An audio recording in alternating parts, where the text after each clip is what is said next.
Perhatikan gambar berikut. Nah, di sini ada gambar lambung ya. Untuk mencerna makanan, lambung memerlukan gerak peristaltik dengan bantuan dinding lambung yang tersusun dari 3 lapisan otot. Nah, berdasarkan gambar ini, jelaskan mekanisme gerak peristaltik pada lambung. Nah, jadi dalam proses pencernaan makanan itu terdapat yang namanya gerak peristaltik pada bagian otot organ tertentu. Nah, maksudnya apa? Gerak peristaltik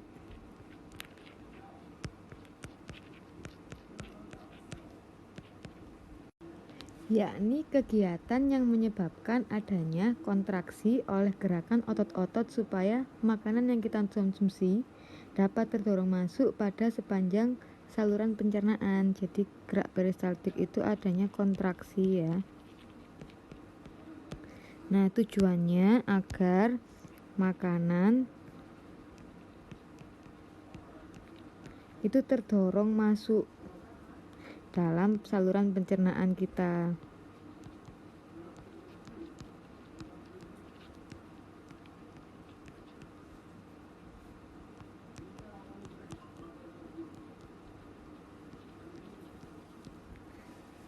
Nah, di ilustrasi gambar lambung ini dapat dijelaskan seperti ini ya. Jadi, adanya gerakan peristaltik yang terjadi pada sistem pencernaan kita itu bergantung karena adanya 2 refleks kontraksi yang menimbulkan suatu kontraksi pada posisi atas. Jadi, kontraksi pada posisi atas sewaktu makanan tersebut ditelan, dan posisi bawah akan terjadi relaksasi ya.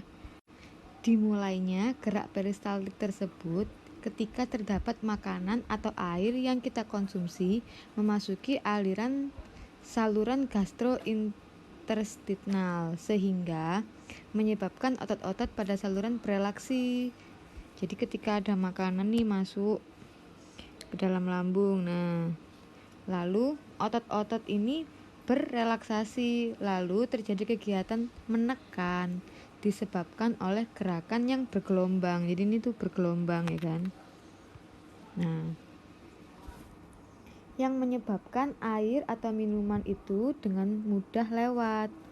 Nah, sebab adanya gerak-gerak otot ini, makanan itu jadi ketika dia sudah masuk ke sini makanannya ya kan, itu dia tidak bisa kembali lagi naik ke atas karena didorong oleh gerakan ini ya. Jadi dia udah didorong oleh gerakan peristaltik ini.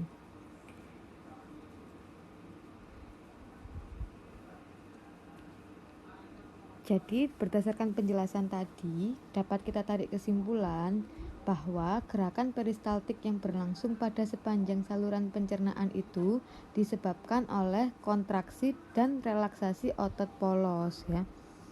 Jadi karena adanya kontraksi dan relaksasi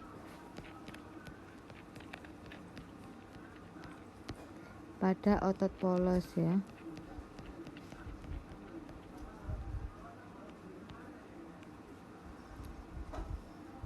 Sewaktu memindahkan makanan, jadi waktu memindahkan makanan supaya lebih mudah menyalurkannya, maka gerakan peristaltik ini seperti gelombang. Jadi bentuknya seperti gelombang ini ya.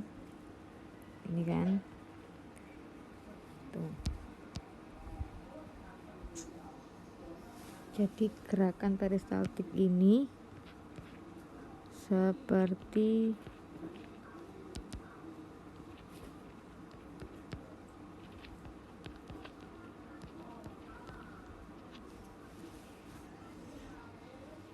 Nah, pada ilustrasi di atas, mekanisme gerakan peristaltik di lambung itu dapat diringkas seperti ini ya. Jadi, adanya kontraksi di bagian atas, ini ya, kontraksi.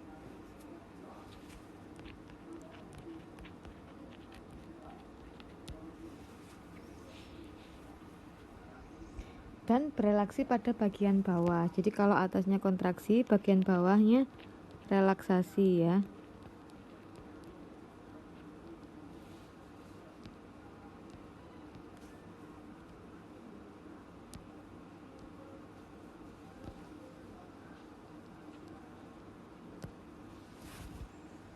Nah, sehingga terjadi penekanan atau terdorongnya makanan karena gerakan yang dihasilkan seperti gelombang ini. Jadi terjadi tekanan ke sini ketika atasnya ini mengerut ya kan, sehingga terjadi penekanan atau terdorongnya makanan ya kan. Nah, sehingga makanannya tadi itu tertelan dan tidak kembali ke atas, jadi dia bisa lanjut ke pencernaan selanjutnya gitu ya. Lanjut ke pencernaan selanjutnya.